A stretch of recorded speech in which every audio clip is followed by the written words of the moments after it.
you guys were out. You're out there. You're in Virginia, right? And you're out on the street asking people because I asked the same thing about the name. Can you tell me that story? We were on the street and we were asking people, "Can you pronounce the name of my company?" And they're like, "Prelico, nobody can pronounce it. He can't even pronounce it. And one guy just even said, he said, "I give up." Well, he's probably the realest of all the people that you talk to. So, this is a great way to start off our episode. Welcome to CMMS Radio, a podcast and general resource for all things CMMS, computerized maintenance management software, from selection to implementation, to help you make better choices and have a successful CMMS journey. We'll bring in experts along the way to help us learn more about CMMS, facilities operations, and much more. If you need help with the CMMS project, send a message at CMMSradio.com using the What's on Your Mind link. Suggest a topic, share your CMMS story, or ask questions. Thank you for tuning in. We got two powerhouses in maintenance and reliability and all that. And I ain't talking about them saints. I'm talking about you two. We've got Bob and Ken Latino of Prelico Solutions. Prelico. You got it. Yeah. And it stands for practical reliability, just in case your viewers don't know what that stands for. Yeah, that's and what I like about what I like about that is hey man, Brian Bieski. I know you guys know Brian Bieski, man. He's my guy, man. He's always teaching me all this stuff, and I get to learn from experts from you. And he's like, man, you got to get these guys on, but he says you might want to do it separately. It gets wild, and he's like, man, these guys might have a beer, they get rolling. So I love that you're talking about practical reliability, because I get to learn from guys like you, guys like Brian Bieski, and on like this, everybody that's been on the podcast. And the reason that's so important to me is CMMS Radio is really about the maintenance management in the middle, and then all of a sudden we can go into all these areas about leadership, culture, and all this kind of stuff. So instead of trying to kind of manage you guys on the call like a panel or something like that, we're just going to start firing questions. So I'll let whichever one of you go first on this one. I want to know how both of you guys got into this space in the first place. Well, I'll let you take that one. He's our historian.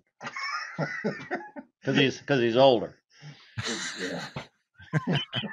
At least I have some hair. Okay, we start.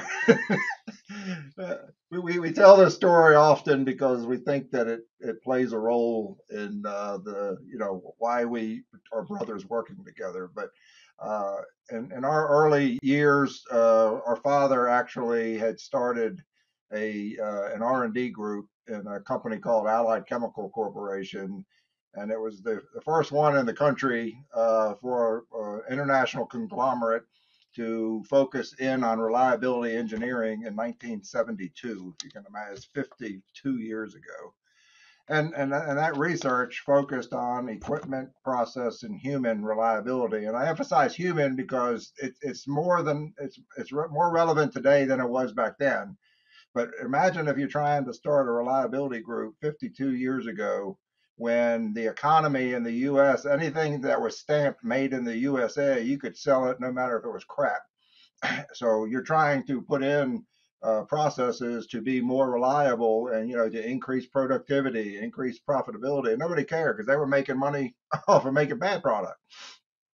But our father was enamored with the airline industry and saying he was wondering why planes could be more reliable than his manufacturing plant that he was working at as the engineering and maintenance manager. So he started taking the principles that he was taking from aviation, and he was applying them to his plant. And he was having resounding successes doing that. And then the corporation caught notice with that. And 1969, he got his big break, if you can picture the break. But one of the plants where we used to live, they had 3 in the area. 5,000 people were employed between the 3 plants, and one of them had lost yield for 50% of their yield in about a 6-week period, and they had no idea why it was occurring. They brought in all these experts from around the world, and the last resort was Latino. So he's been talking this reliability crap all this time, and his plant seems to be doing pretty well. And he came in with a deal.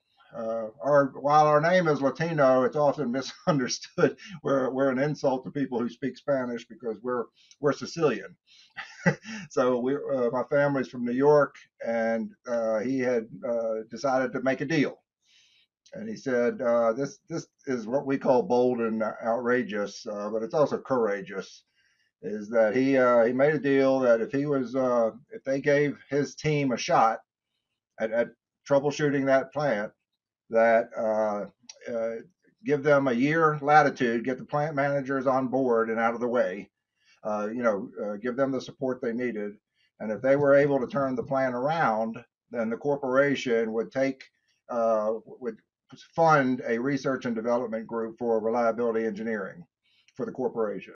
And he said if they didn't, if they were not successful, he said he'd quit. Now, back then, at that point in time, he had 5 kids between the ages of 4 and 14. So that's pretty. You got some kahunas to go ahead and you believe what you're doing when you put that on the line that way. And all the rest is history, because he ended up turning that from the worst performer in the world, that plant, to the best in the world. And that took notice. And then from 72 to 85, he retired in 85. And after that, he bought his business out of the corporation. And we were essentially a family-owned company from 1985. And then we have 5 kids in the business. Our parents have passed for years, and 3 of the 5 were I call it aging out. They would probably disagree, but we sold the company in 2019 after 37 years. And then it left me and Ken. So me and Ken still had to work. So we got a couple years left in us. So that's why, Maybe. Long story short, how we came together working with each other. And it is fun to get back on the road together doing this kind of stuff. So we're having fun. Actually, we hadn't worked together in 25 years. The 4 of them were part of the business, and I had left, back in. That just proves that there's no nepotism in the family business, and if you can't cut it, you got to go. Yeah, right. Anyway, so I left in the late 90s, and then here it is, 2024, and now we're working together. So it's kind of a fun thing to. And he worked in a lot of the complementary businesses that support maintenance and reliability, like the Meridium, which is now GE APM system. He was on the original development of that. And he worked as a reliability manager at one of the largest mills in the United States for 10 years. So believe it or not, I'm actually an SAP fan. I know, when you talk about CMMS, people either love SAP or they hate it, right? Yeah. And I always found it to be very good. It's difficult to use, but once you learn it, I think it does very well. I think it does what it says it'll do, and it does it very well and very reliably. But I'm sure you get all kinds on this program on love-hate relationship. I do. And being from the industry myself and having been a co-founder with a technology solution that didn't go to that top level enterprise level of solution or solutionizing. Like typically I don't call out products specifically, but when we look at like the SAPs, and I'm not just talking about them, but kind of lump everybody together without calling everybody out, there's a level of complexity that tends to be a barrier to entry, a barrier to deployment success. And even Bob was telling me, like when we talk about CMMS specifically, and we're talking about the software solutions and how they can be leveraged as a tool, that you would have a lot to say about that. So aside from SAP itself, I mean, I think your view, your experience, and the outcomes, you see those, but other users that are going to have to participate, frontline workforce, it becomes more challenging when there's Sure. excessive complexity. So I'm always kind of intrigued, now that I'm not beholden to any particular product.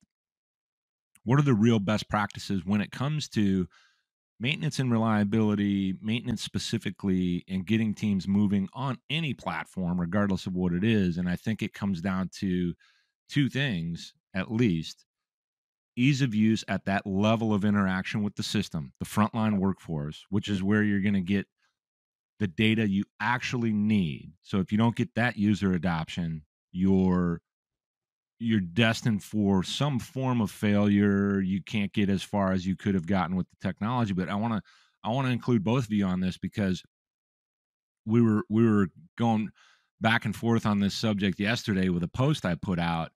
When it comes to, even without a CMMS, you can have very successful maintenance and reliability programs within your operation. And the CMMS itself is a tool which comes down to the human being. So first, I want to have you just give me a little bit of a response to that, or your opinion on that, Ken, and then we're going to kick it back over to Bob. Yes, Ken. What do you think? Well, I agree that the software has to be easy enough. I'm not just talking about SAP, but really any software. If Yeah. it's not accepted by the workforce, by the frontline worker, it's probably not going to be very successful. CMMS is kind of and I'm not sure I even know the difference anymore between CMMS and EAM. There's a lot of different names for it nowadays, but at the end of the day, you're managing a maintenance work process, I think, is what the software does. And I think a lot of people, even where I worked, we didn't get the full benefit out of the solution, because there's an overabundance of functionality that sometimes it's not needed. But even the some of the functionality that is there, we didn't take advantage of. And I think that's, you'd know better than me, because you talk to a lot of different people. But my guess is a lot of people don't get the full benefit from their maintenance system. Is that a fair? Well, I think that's true, and we see a lot of things out there in this big wide world of maintenance, because it applies literally everywhere, and it really comes down to that. It's why we see a lot of these things like rip and replace. People are saying, well, our CMMS doesn't bring any value to us. And if they would just take a moment to find out why, it's not the CMMS itself. It's going to come and shift into like the culture, the team perspective. So that's where I want to bring you in on this, Bob, and talk a little bit about, why you're passionate about that topic, where you don't necessarily even need a CMMS platform if you want to have success, because by not having one, that's how you solve the issue of getting one, is by having that kind of a culture, right? Is that why you're so passionate about that, or is it something else?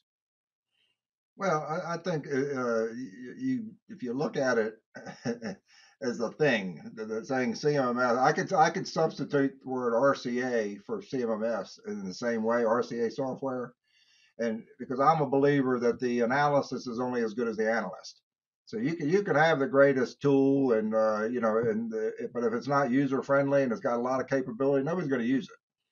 If you have the greatest RCA software in the world, and you've got a guy who thinks that 5 Whys is the shizzle, then then it doesn't really matter. It's way too much technology for the understanding of what is a comprehensive RCA.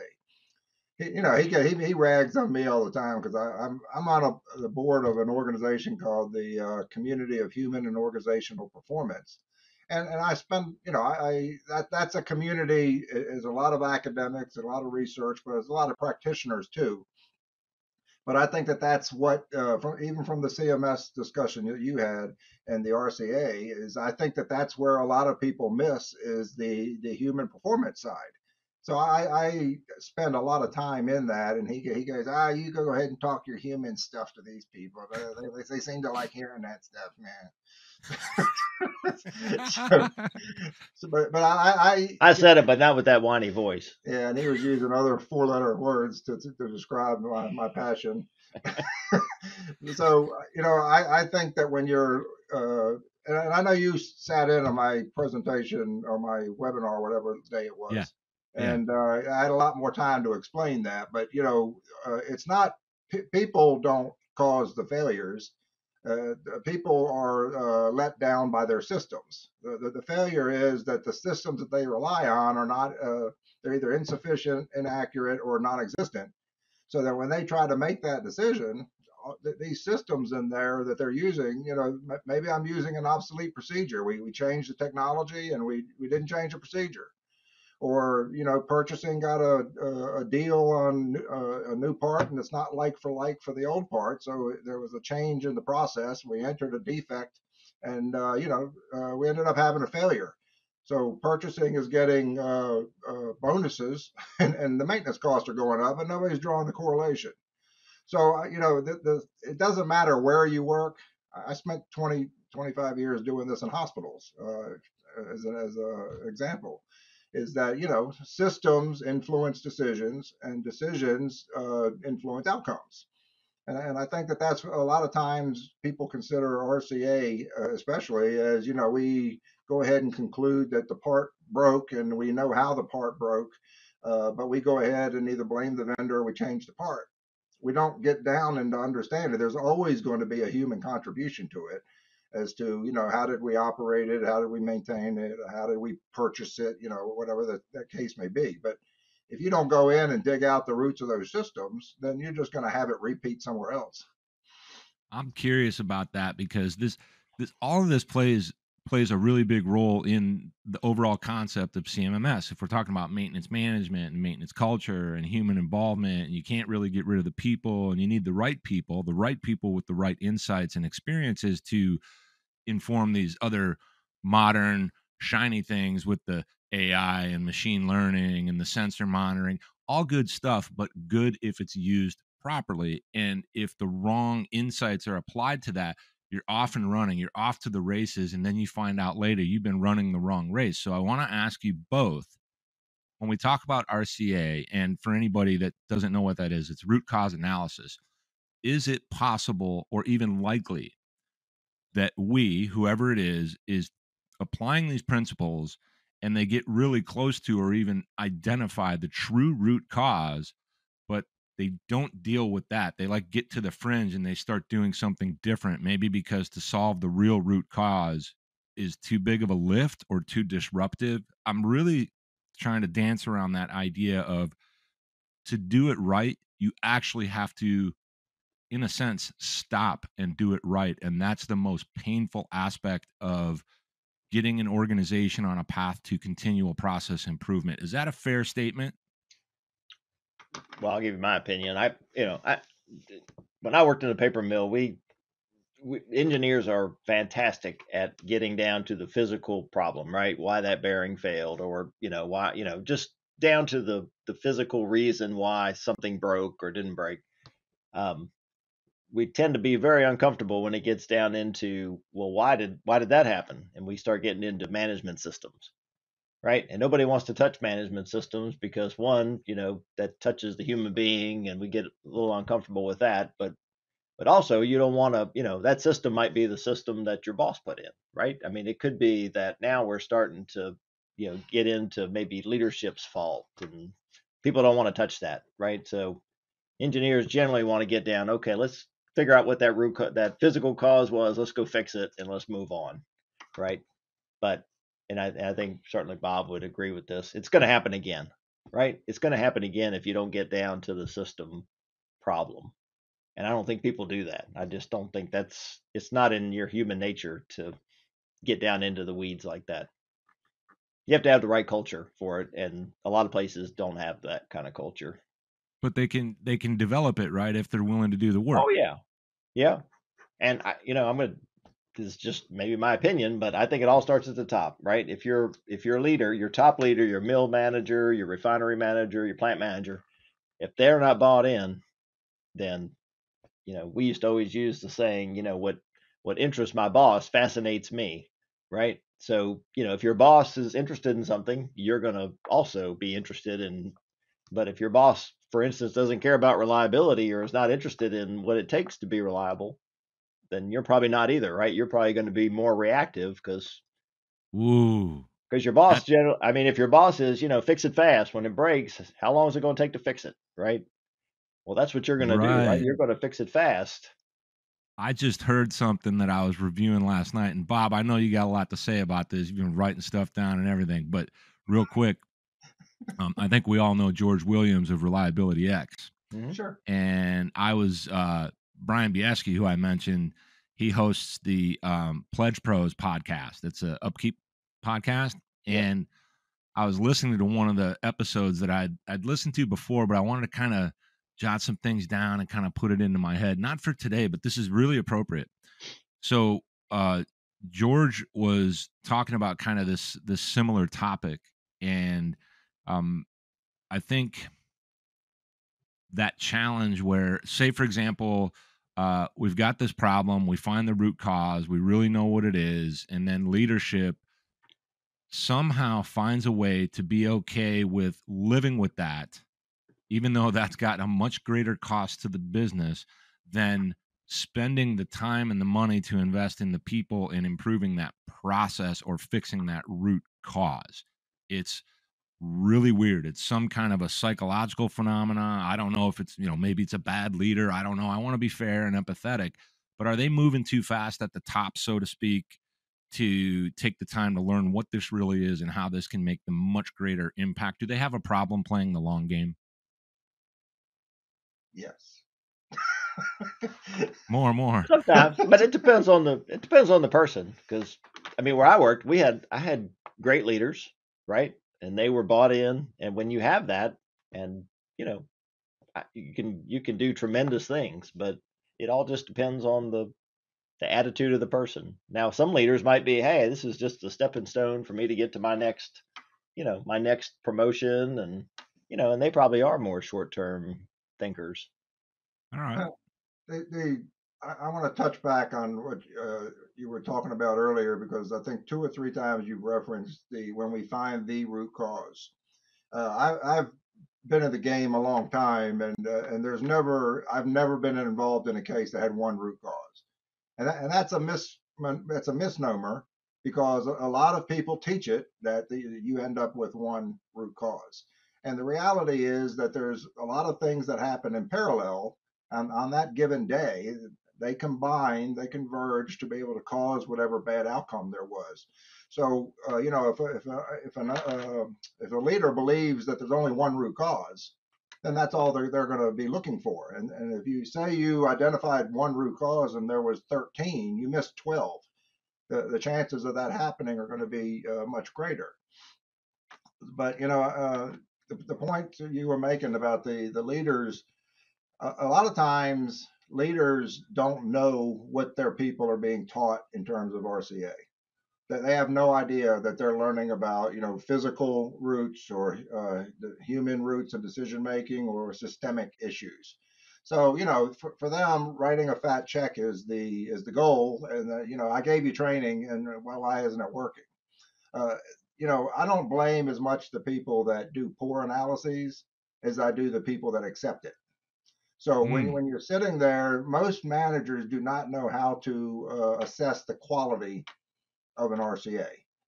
And I know that you were on that webinar that I did, and I used the analogy of an hourglass, and where the center skinny part represents the decision being made. So that's just a trigger. That's somebody making a decision about something, and it didn't turn out as they intended. So everything above that is a consequence of the decision. Everything beneath that is the reason for the decision. And I think that that's where people lose sight of this, is that they, in the consequence area, that's the physics of failure, and that's where engineers excel. That's the area in the hourglass above. But in the social science side, the reasoning, human reasoning, that's an area where engineers don't excel. So, engineers are great at the physics of failure. They suck at the social science side. And I'll flip that around. The social scientists have no interest or desire to look at physics, but they will get deep, deep, deep into understanding the reasoning. And when you do a proper analysis, it's painful because when you uncover those we call them latent root causes or systemic. When you uncover those systems that were whatever was wrong with them, sometimes the painful part is it's easy for me to blame you for making the decision. But when you get into management systems, that means oftentimes, in order to progress, you're going to have to look in the mirror and say, I'm part of the problem, and you have to admit it publicly. Because that's, if you go in there and say, you're not blaming me for this, I'm not in charge of that, or, the systems, but you are in charge of the systems that people need in order to make the best decisions that they can. So a lot of times we're really quick. It's hypocritical to me. We're quick to blame somebody else, but sometimes you got to suck it up and say I'm part of the problem, and let people know that you were a contributor to it, and just not deny it. I think that's where, like, I don't want this to spin out, but if we really take a step back and we talk about that, and we're talking about leadership, even if we're talking about self-leadership, this is Mm-hmm. where that level of self-awareness is critically important to that individual becoming better unto Yes. themselves and thus for everyone else. And there's a lot of vulnerability in there Yep. because no matter what level you're at within the organization, you make an impact somewhere, and you'll make a better impact if you're willing to be that vulnerable, to be that self-aware and say in public, hey, this is on me.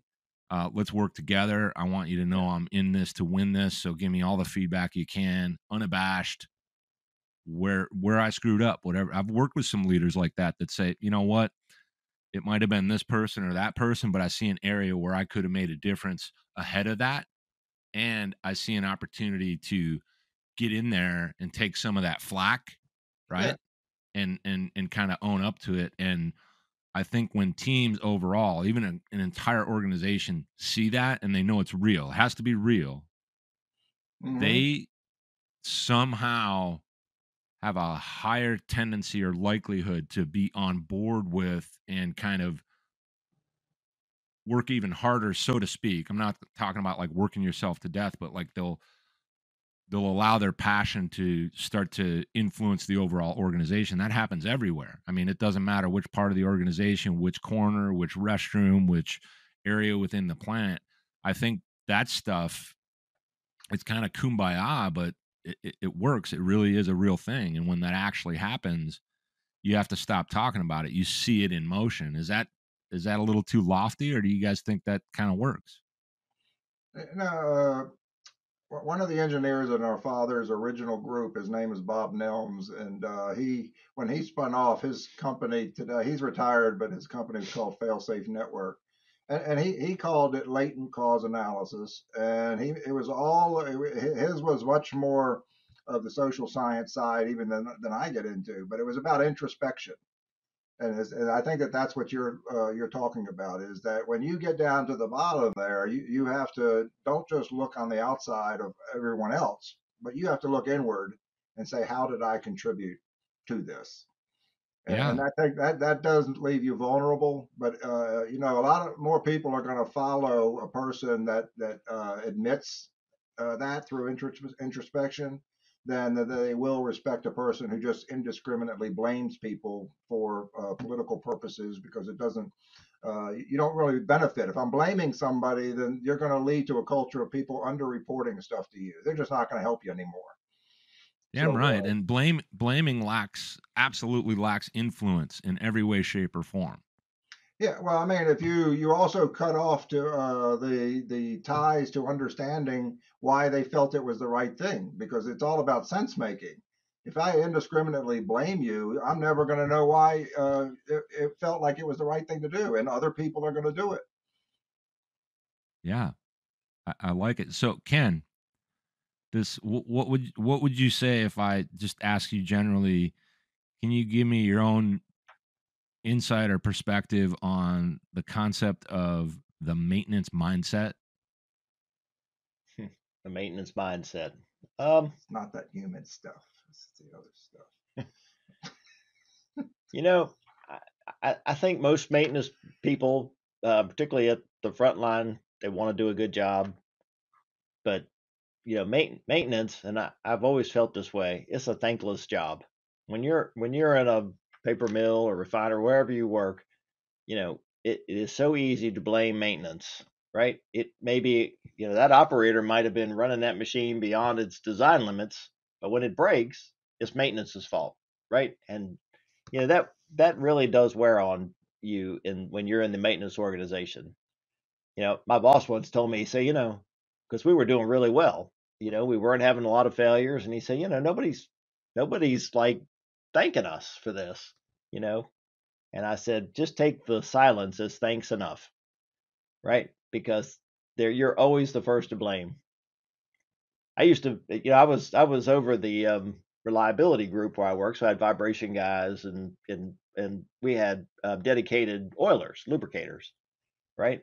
And I used to tell them, I said, guys, you are guilty till proven innocent. I said, whenever a piece of rotating equipment fails, they're gonna blame you first.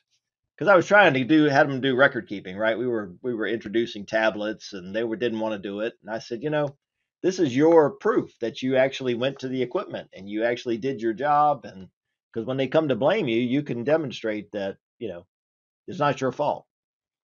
That's So interesting. I'm not sure I answered your question, but I You mean, did you not only did you answer my question, but you did something really clever, or it was just, serendipitous, right? You guys are known probably. for this, by the way, with people I talk to about being clever, fun, and real as you know what I want to say. Um, you just brought it back to the world of CMMS and the idea or the concept of documenting what we do. And so many people on the front line may still to this day often think, well, they're just keeping an eye on me. They're giving me extra stuff to do. Oh yeah. And that's why the system has to be easier for them, because what we're saying is, guys and gals, we need to write it down and record it in a way that we can see, track, and manage it, not you, so that we can make a case for what's really happening, what happened when, who touched what, who didn't touch what, so we can improve as an entire organization. That's where everybody's like, Greg, why are you so passionate about CMMS? And I'm like, I don't care so much about the software. I care about what it amplifies and does for everybody that's using it. It gives us proof. It gives us audit trails. It gives us documentation of why this happened, why that happened, or at a minimum, it gives us clues on where to look. And when we talk about connecting the organization as a whole, when we talk about revenue, we're in business to make money. Well, that requires everybody moving in a similar way, in the same direction. And it's not about maintenance being, just a cost on the balance sheet. And so frontline workers use this stuff. And if there's problems with how you interact with it, let people know, and then let the vendor know, hey, improve your system, because we want to document what we do so that the CFO stops looking at maintenance as a cost and starts looking at it as a revenue generator. Because at the end of the day, I would argue that that's a fact.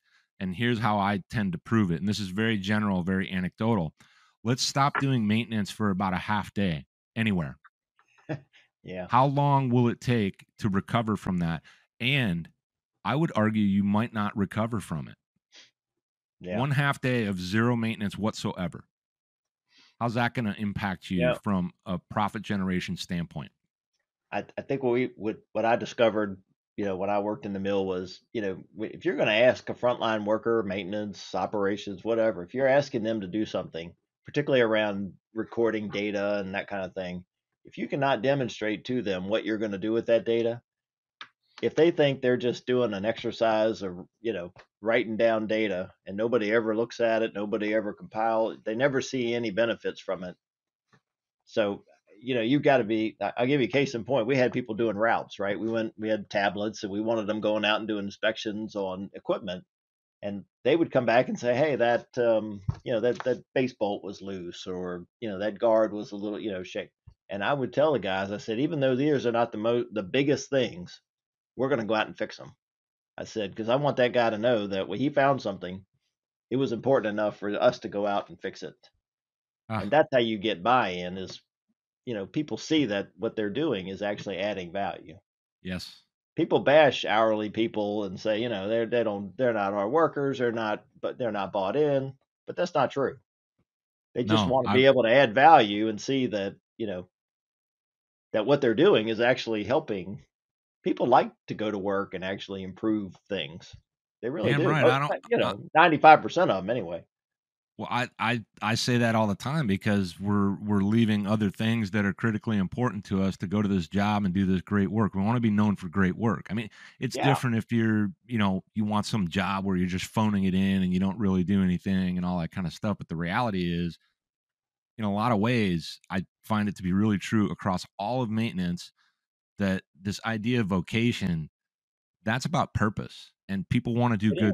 good work. It's not just, oh man, I got more shit to do. And these It's people are highly trained and, yes, whether they be in operations or, maintenance or operations. I mean, these operators are controlling pretty serious stuff, right? Every yeah. day, life and death stuff. And we have less and less of them as each day goes by because of all this, the silver tsunami and all those kinds of things. I learned that from George Williams too, the silver tsunami. It's Yeah. because, at some point people go and do other stuff, and the young bucks, up and coming guys and gals, there's not as many of them that are interested in the trades. There's the skilled trades gap, and we don't need to spin out on that. I think it's at this point, everybody knows this is a very serious problem. So, Bob, I saw you writing down a bunch of stuff. What you got?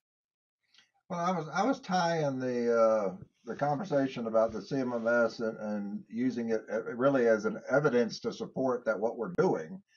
Because imagine the people, as I talked about, when you do a crappy RCA, usually it's because we don't. It's all based on we accept hearsay as fact, and we don't have evidence.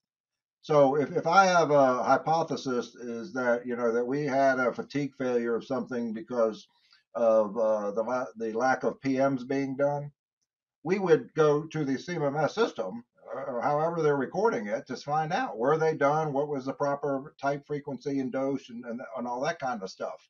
So I mean that stuff is critical to supporting the evidence that this hypothesis is true, and now I have to understand why weren't the PMs being done.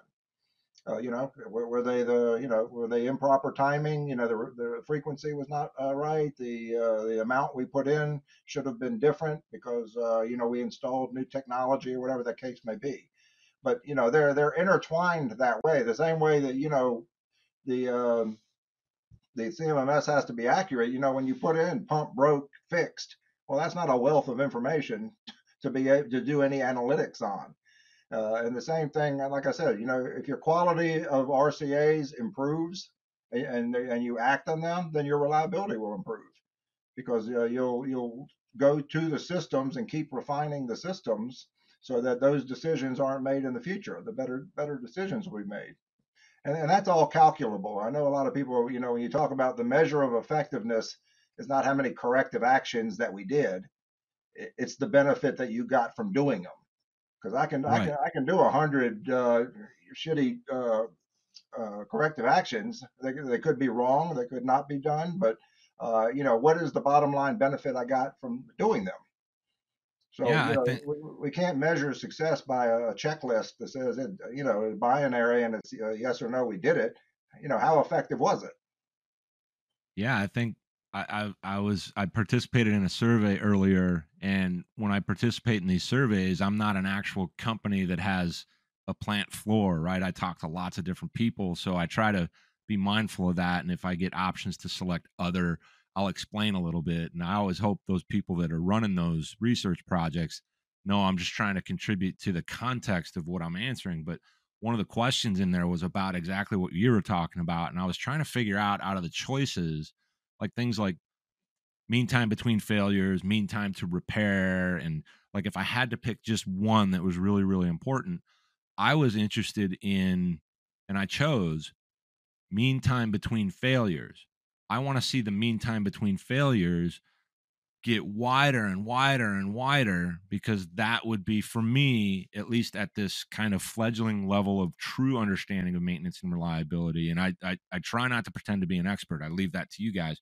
But I think that is one thing that always throughout my life in the last, I don't know, 20 to 30 years, I guess, was the thing that mattered most is I want to fail less, which means I'm operating more. I have higher availability, which is going to ultimately contribute to my overall throughput, what's being cranked out, so to speak, right? And I was just going to ask both of you, and you don't have to have the same answers. I hope you don't. It So likely won't be. is there a is there a like kind of like a one thing? Would it be mean time between failures, or some other kind of, like, if you have to pick one? I know we're not supposed to pick just one metric or KPI that we want to look at for overall plant or production performance. What would it be for each of you, and why? Well, if I had to just pick one, I would I would it wouldn't be mean time between failure. It would be mean time between repair. And the reason I make the distinction there is, I've been doing this a long time. What is the definition of failure, right? I can ask 100 different people, and I'm going to get 100 different answers as to what a failure is. But a repair, it's very easy for me to say, okay, I give you a case in point. We had trouble getting people to check the breakdown box appropriately in SAP because nobody could decide, what that meant, right? Does it mean it's totally out of commission? Does it mean, hey, we took a vibration reading and the bearing was about to fail, so we took it out of service and fixed it? Is that a failure? Well, some people would say it is, and some people would say it wasn't. So, but it's definitely a repair. So, so in our definition, we said, well, and we just made this up arbitrarily. We said, well, if it's a repair, we mark it as a repair in SAP, right? And if we spent more than X number of dollars, I won't tell you what the dollar value we picked, but if you spent more than X number of dollars, then we're going to assume that a repair took place, right? You didn't just go and open it and take a look. You bought some parts and you changed the parts and you spent 3 hours in labor. So that's why I would prefer to use, because I think it's more realistic to measure mean time between having to get into that machine and do something. Now, All there's right. probably a lot of people on this podcast that might disagree with that, but that's just my humble Well, and opinion. this is the importance of it, and it's not necessarily about being right. We're all on this journey, and it gives people clues and ideas as to where they can look and consider. There's going to be plenty of people that are like, I think like that too, and I understand that value. So this is awesome.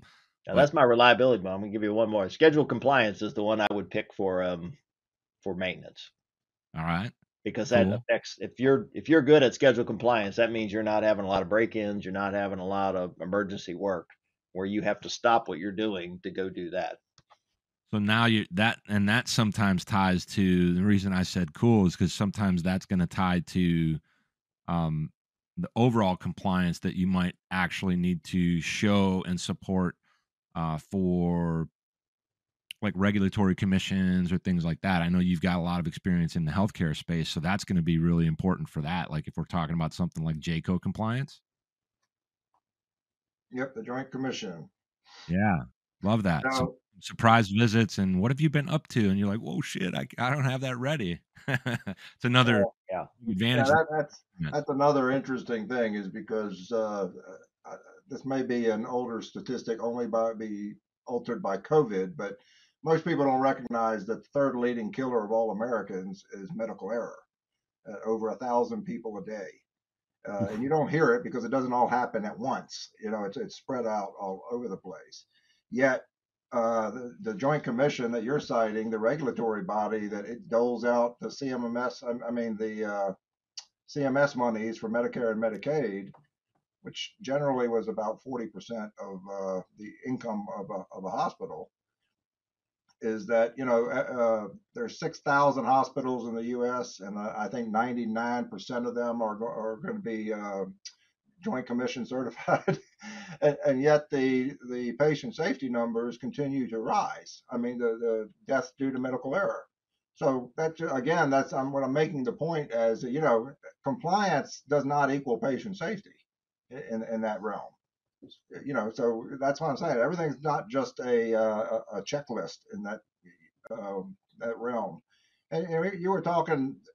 He answered the question about the metrics, and I'm going to throw it over to the human stuff guy now. And you probably saw that poll that we put out recently about where does reliability live in your organization. Yes. Who do they report to? Do they report to the site manager? Do they report to maintenance? And we put that out there for a purpose and it's relevant to this discussion, is to say, by our father's teaching and with the way we grew up is that, proaction, reliability equals proaction equals no surprises. And, he always told us that reliability is a tomorrow function and today maintenance is a today function. And anybody in here who has had their title changed from maintenance engineer to reliability engineer, but they didn't change the job, they changed the title. That's what happens when reliability is subordinate to maintenance. Is that if you're going to be truly effective at reliability on the organizational chart, being isolated from the day-to-day stuff is a necessity. So that you should be parallel to maintenance and reporting to the site manager or whoever. But that's the only way that you're going to get reliability work done.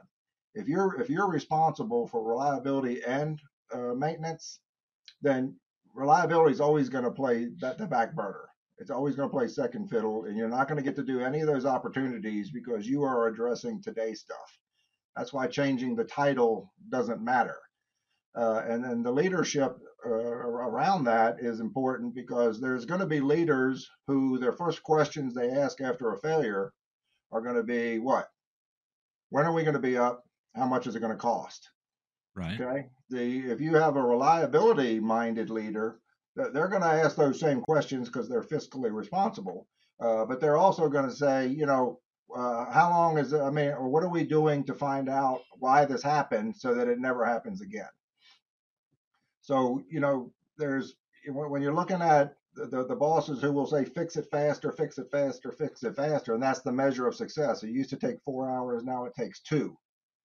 A reliability leader is going to say, why are these guys getting so much practice fixing it?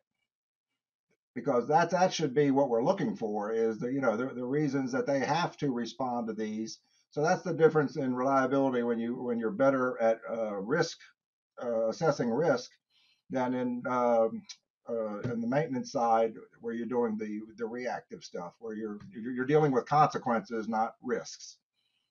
So if we're proactive, we're better at preventing the consequence from happening. Yeah, more mitigation results And, in less disruption. you were looking for metrics, so I'll stick with that. But even on an RCA standpoint, instead of lagging indicators, a leading indicator would be how many times are you doing the same RCA over and over again? Why do I have to do it twice? Why did it come back? So that becomes more of a leading metric, and I know very few people who track that. Because Interesting. that's really the purpose of the RCA and the reliability in general is that it's knowledge management. You talked about the situation we're in with skilled labor today. How can you have reliability of product when you don't have reliability of staff? We just keep turning people over, and you train people that are going to go work for somebody else when they offer them $1 more an hour down the street. So those are things that in knowledge management, when you take all of that knowledge that helps people solve problems, what you're trying to do is compensate for those people that are going to be leaving and retiring. All of us silver-haired people, we're moving out, and then we're going to be wondering how did Harry do that, man? What did he do to solve this?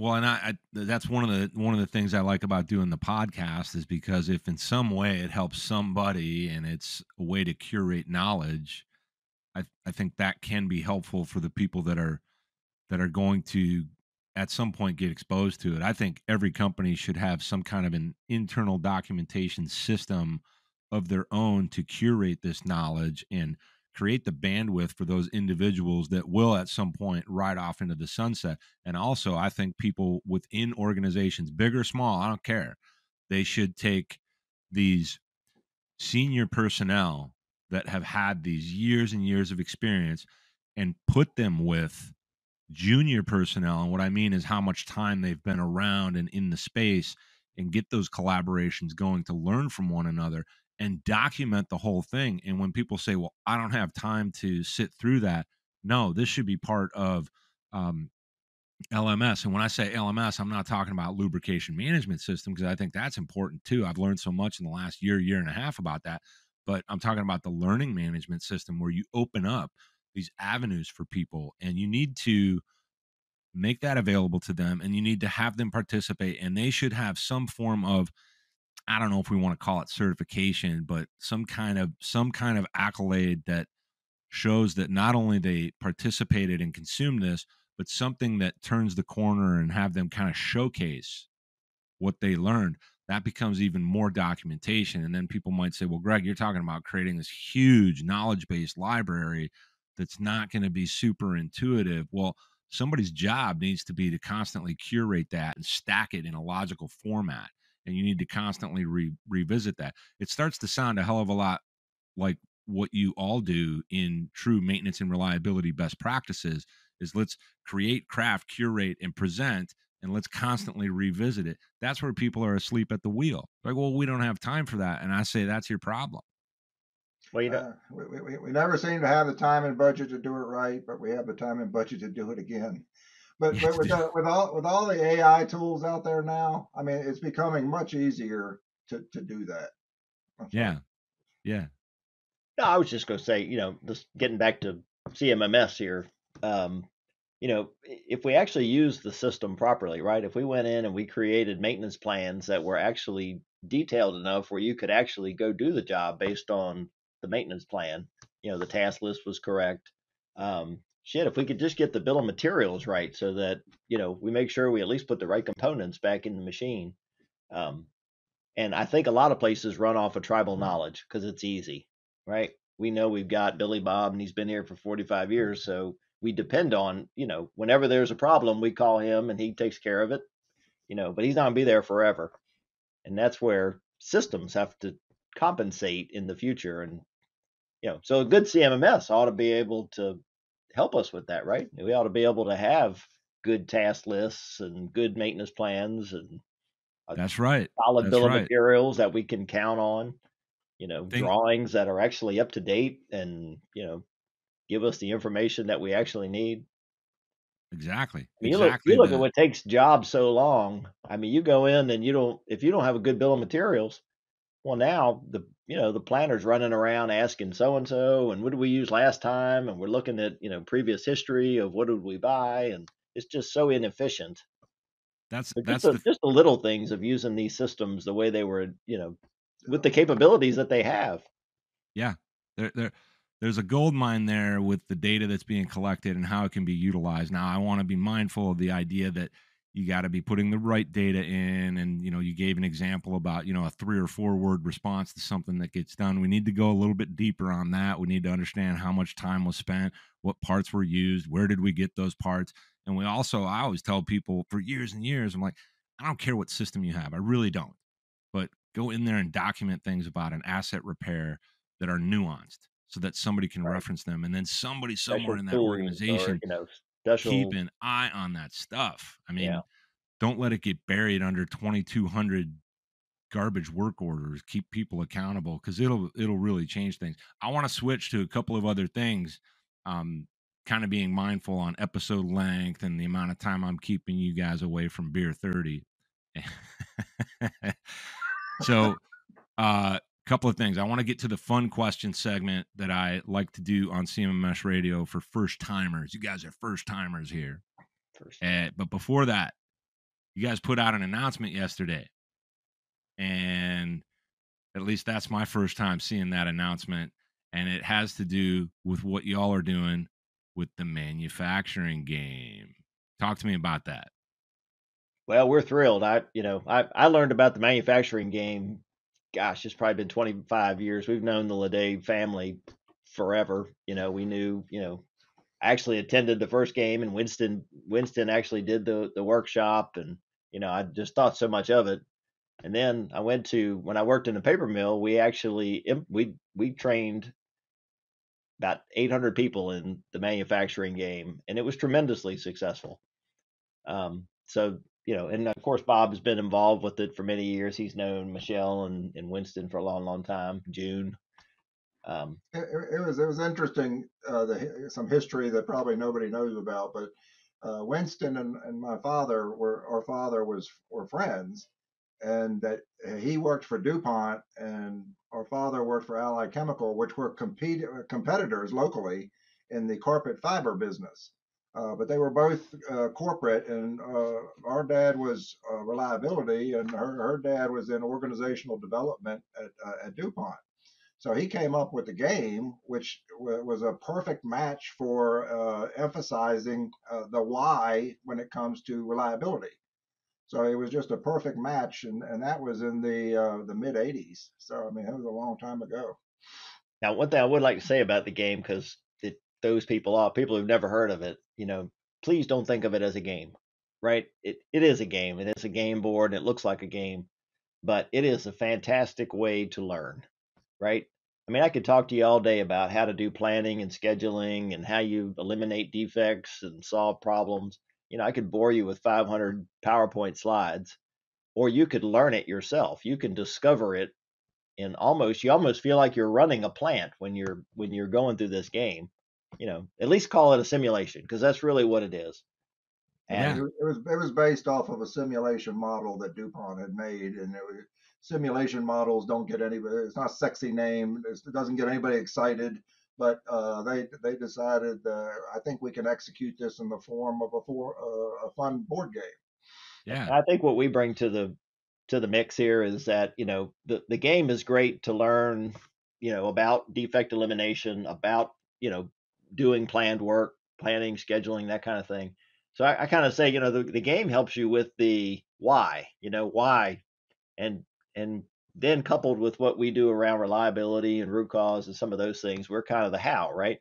And now we can put workshops together that can do both, right? We can go through the game, and you can kind of learn the why of why it's so important to do these things, and then we can couple that with some real life methodologies and techniques, so that when you leave the workshop, you kind of see the whole big picture, and you've gotten some tools to go out and start solving some problems.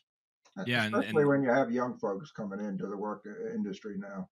It turns that corner, and I think the concept and the idea behind gamification of anything is just an extra way to incorporate the learning so that someone can take that back into their environment and apply it and see it in a different way. We all learn in different ways, so I think it's great because of the interactive nature. I love the video that you guys put out. Yeah, I thought it was Professionally done. It was yeah. really. Yeah, I heard about the budget on that.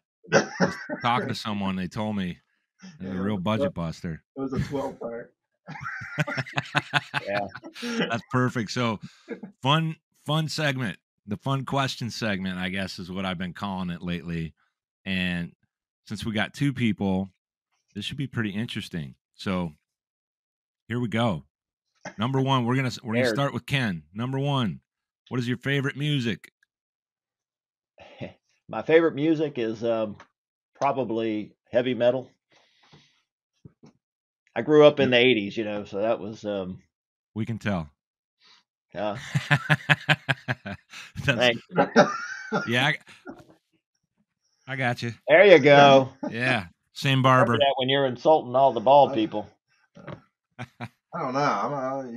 I'm hanging out with guys that are older. I got hair. What's the problem? Yeah, must be rough, man. That's good. You got the good genes. That's what it is. It's more maintenance though. Yeah. Oh, yeah. See, there you go. There you go. We save money on shampoo and all that kind of stuff. Damn right. Yeah. I don't even own a hairbrush. You can tell. So, Bob, what's your favorite music? Southern rock.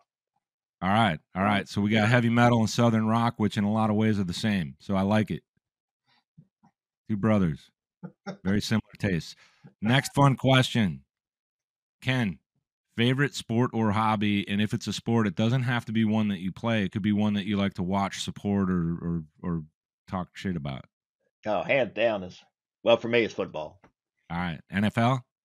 Both. College and, yeah. We're season ticket holders for Hokies, Virginia Tech Hokies. Go Hokies. There you go. And love I think it. we know who love you like football, in the but NFL. we love the tailgate. That's sort of, I think I might like the tailgate more than I like the game sometimes, but we knew that too because you got a couple of you got cornhole right behind you, so that's tailgating 101. That's right. What about you, Bob, for the favorite sport? I thought Ken was going to come up with pickleball, so I'm elated that he said football. I wish. I'd like to play pickleball, but that ship might have passed. No, Yeah, well, I'm going to go with him on the college football and college basketball, and even more recently, women's college basketball Yeah, has man, been women. extremely exciting. Yeah, our no Hokies joke. went to the Final Four last year, so we've been excited about them. Although the coach just quit, so he moved on.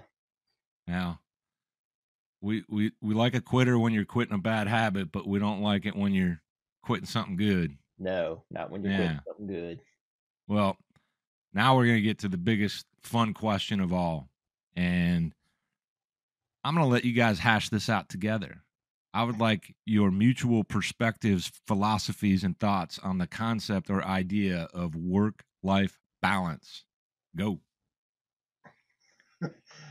Well, being as we don't know by any IRS standard, we're probably semi-retired and certainly a nonprofit. Yeah. we're at least I'll hit this first, and that we're in a position. We sold our company in 2019, and we're doing people when they try to get you in a negotiating position, they say, well, how many people are in your company? Well, there's two, and there won't be three. We've lived that life.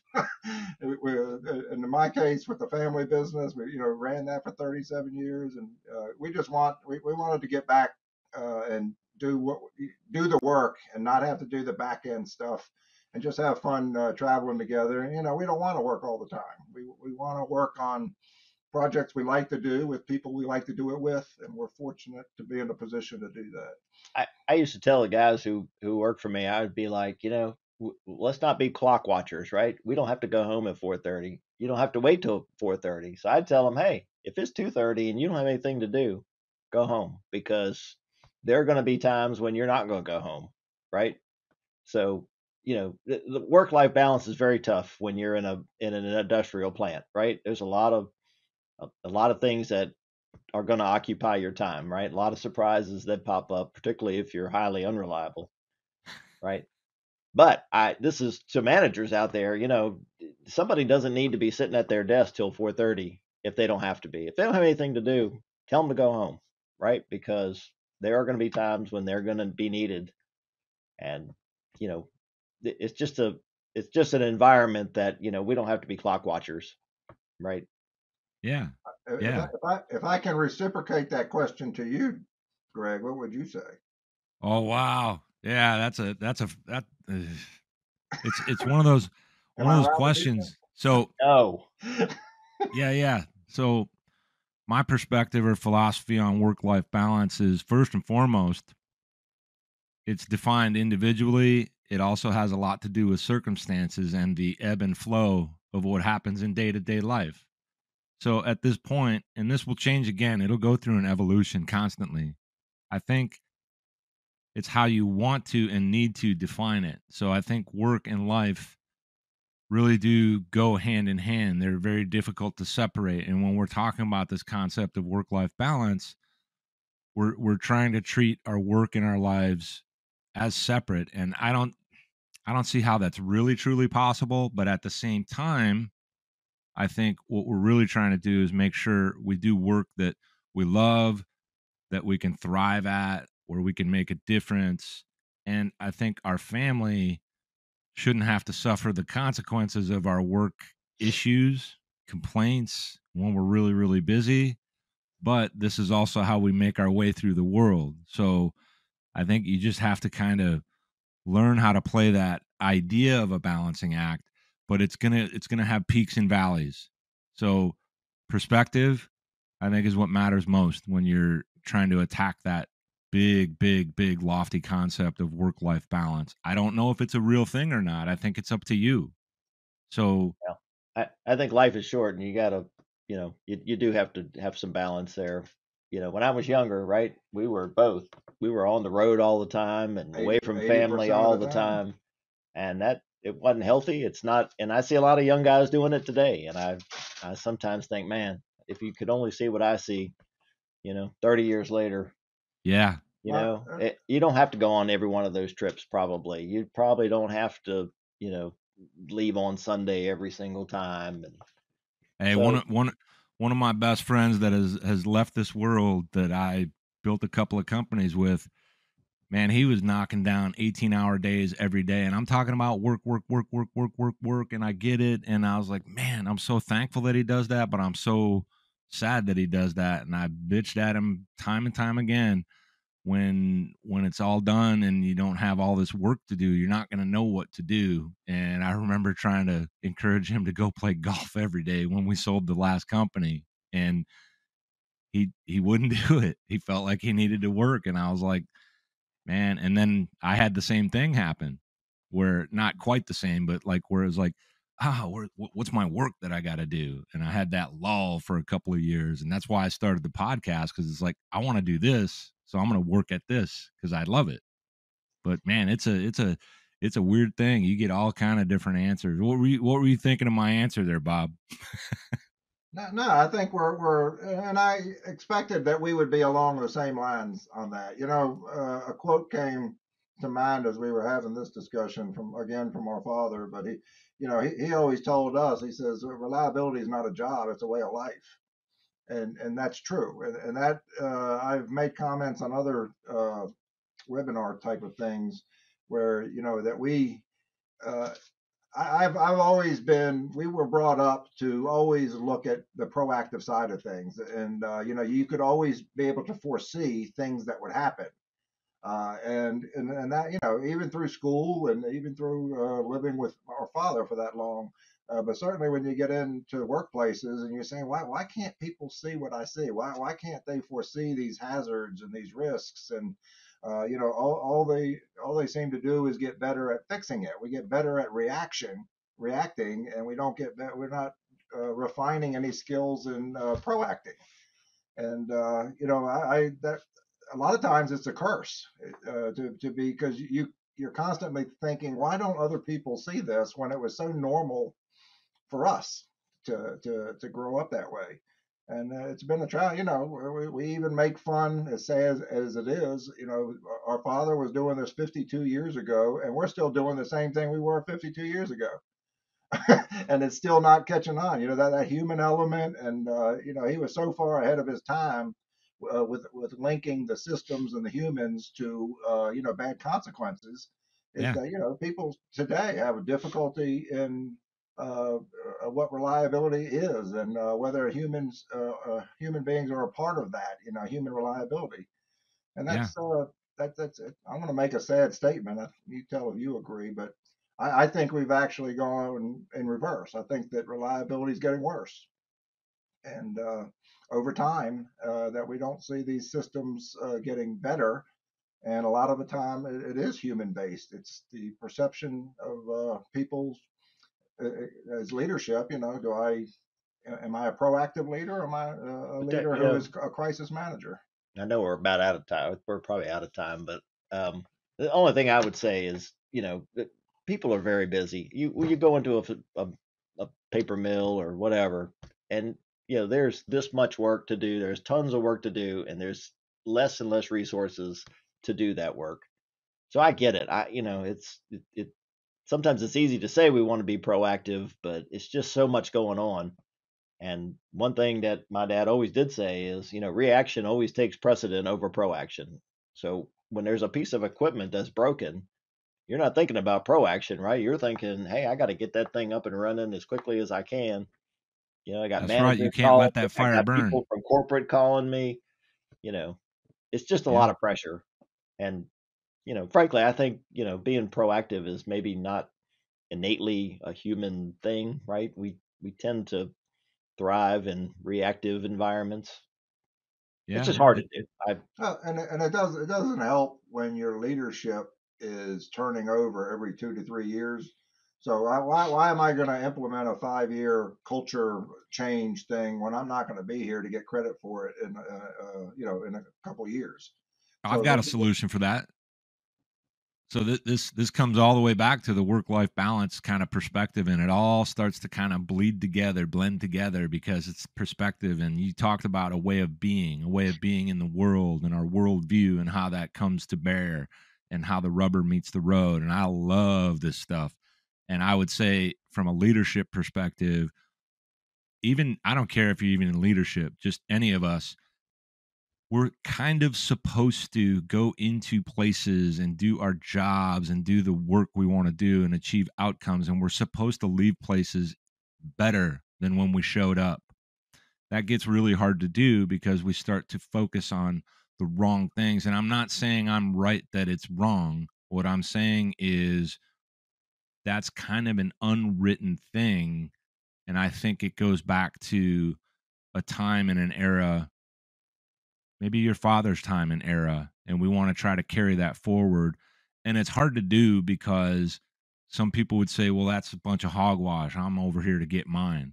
I get that. I understand that. But I think it's a critical, I'm going to say mistake. It's just an alternate view that doesn't necessarily make maintenance and reliability overall or anything that we do any better when we move on. And I think that's a good point to wrap. But I want people to know exactly how to get in touch with you guys. First and foremost, I say look for them on LinkedIn. I think that's the easiest and simplest way. If you guys are all right with that, it's Ken Latino, and it's Robert or Bob Latino. Very easy to find. They're out there telling these stories, trying to make a difference. And at this point, don't forget what they're doing is what they love. It has nothing to do with any of the stuff they were doing before. They're just out there having a blast, making a difference. I'm so glad we got to do this. I got 2 for the price of 1. That's right. That's right. I'm not sure you got the better end of the deal on that, but Hey, you know who did, though? It's the listeners and anybody that gets to consume this. I can't wait to edit this down. I'm not going to take really much out of it. Gentlemen, I want to thank you both for being here with me on CMMS Radio. We've seen you all over LinkedIn, so it's great that we could finally meet you sort of face to face. And thanks for all you do for the industry as well. I appreciate that, and we'll do this some more in the future. And guys, again, can't thank you enough. Go get you all a beer. All right, we'll do it. All right, guys, we'll see you. Don't twist my arm. There they are. Ken Latino, Bob Latino. Thanks, guys. Thanks. Take it easy, Greg. Did you find this episode helpful? Please send us some feedback, suggest a topic, or ask a question. Reach out to CMMS Radio if you need a co-pilot on your CMMS project. Visit CMMSradio.com and use the What's on Your Mind link. Thank you for tuning in to CMMS Radio, your resource for all things CMMS, from selection to implementation, to help you make better choices, learn from industry experts, and have a successful CMMS journey.